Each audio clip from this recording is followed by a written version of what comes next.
Hasty.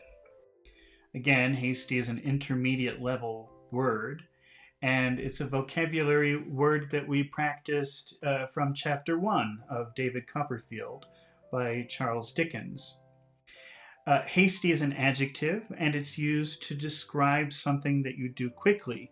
But the difference between being quick and being hasty is when you do something in a hasty way, you don't care about quality. You only care about time.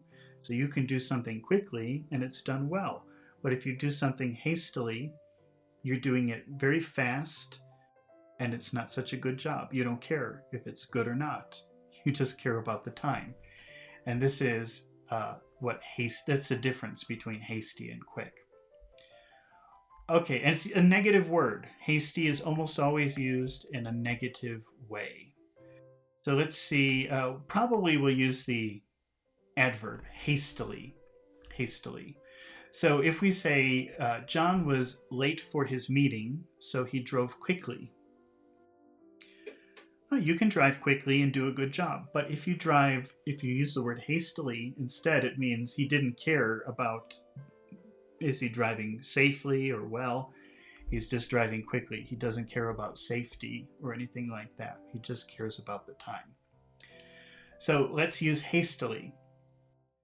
He drove hastily to the meeting.